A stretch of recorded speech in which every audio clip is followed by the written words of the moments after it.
देखिए आपका सीआरपीसी भर चल रही थी। सीआरपीसी में आपका 143 तक पर आ गया था। इसके बाद आइए आपका पब्लिक न्यूसेंस के अर्जेंट मामले हमें देखने हैं। अर्जेंट मतलब ऐसा मामला, ग्रुप न्यूसेंस का ऐसा मामला इसमें कि बात ना करिए भाई, अभी रहने दिया है। आगे बढ़कर बैठिए, थोड़ा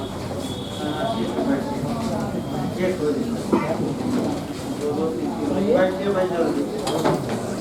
अब आपका अर्जेंट मामले में आपका 2 सेक्शन पढ़ना है, 144 और 144A। यहाँ से भी आपका एक क्वेश्चन बनने का चांस रहता है। देखिए पब्लिक न्यूसेंस के वाइब्रेट कर लीजिए भाई मोबाइल।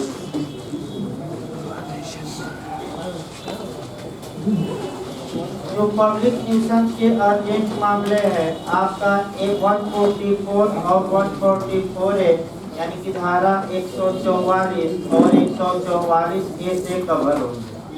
144 से क्वेश्चन बनता है कि लोक न्यूसेंस के अर्जेंट मामले में आपका कौन आदेश दे सकता है, ये पहला क्वेश्चन। तो डीएम, एडीएम और राज्य सरकार द्वारा सशक्त कोई कार्यपालक मजिस्ट्रेट, स्पेशल कार्यपालक मजिस्ट्रेट। इसके बाद आपका 144 से दूसरा क्वेश्चन बन सकता है कि 144 के तहत जो आदेश दिया जाता है वह पॉजिटिव होगा कि नेगेटिव, की दोनों, तो आपका केवल नकारात्मक होगा। यानी कि किसी व्यक्ति को आपका कोई कार्य न करने के लिए कार्यपालक मजिस्ट्रेट आदेश देगा। तीसरा क्वेश्चन आपका बनता है 144 का जो आदेश है वह एक पार्टी हो सकता है कि नहीं, यानी कि नेचुरल जस्टिस का वायलेशन करके, यानी कि बिना दूसरे पक्षकार को सुने दिया जा सकता है कि नहीं, दिया जा सकता है अर्जेंट मामलों में। फिर अवधि पूछी जाती है, अवधि ज्यादा पूछी जाती है भाई। कार्यपालक मजिस्ट्रेट अगर 144 के तहत आदेश देता है तो आपका 2 माह के लिए अधिकतम हो सकता है, और राज्य सरकार चाहे तो और उस अवधि को बढ़ा सकती है और 6 माह के लिए। यानी कि यहाँ से आपका क्वेश्चन बनता है, सतर्क रहना है। आपका कार्यपालक मजिस्ट्रेट अधिकतम कितने दिन के लिए 144 का आदेश दे सकता है, तो 2 माह।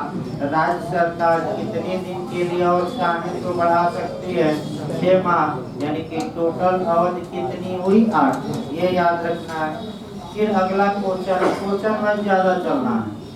अगला क्वेश्चन जो इस पर बनता है कि 144 का जो आदेश होगा आपका, ये कह सकते हैं कि 144 का आदेश का नेचर क्या होगा, यानी कि अस्थायी होगा कि अस्थायी।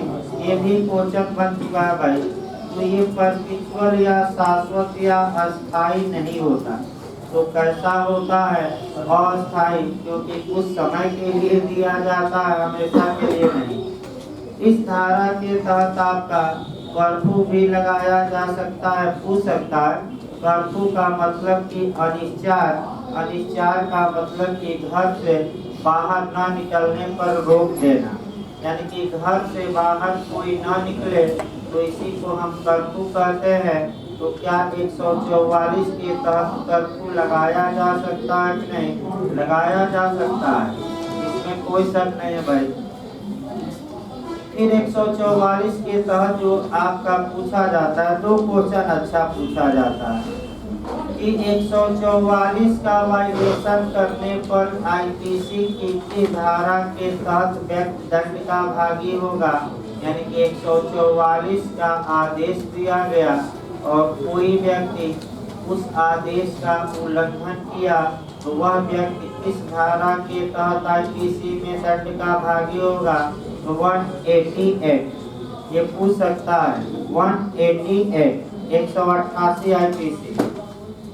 फिर अगला क्वेश्चन जो आपका बना है उत्तराखंड में, 144 के आदेश का क्या किया जाएगा, उसके विरुद्ध क्या रेमेडी है। तो दे दिया अपील होगी, दूसरा दे देगा आपका निर्देश होगा, तीसरा दे देगा रिवीजन, और चौथा इनमें से कोई नहीं। तो जब भी आपका पूछे एक शब्द रट कर जाएगा रिवीजन, अर्थात धारा 144 के आदेश के खिलाफ हम रिवीजन या पुनरीक्षण या निगरानी करा सकते हैं। और सीआरपीसी के तहत 397 के तहत रिवीजन का पावर 2 न्यायालयों को है। ये भी पूछा जा चुका है कि सीआरपीसी में पुनरीक्षण कौन कौन न्यायालय कर सकता है। तो 2 न्यायालय क्वेश्चन आ चुका है, कोर्ट ऑफ सेशन और हाई कोर्ट, यानी कि सत्र न्यायालय और उच्च न्यायालय। 144 का आदेश के विरुद्ध क्या रेमडी है, ये उत्तराखंड बना था, तो क्या मारेंगे, रिवीजन।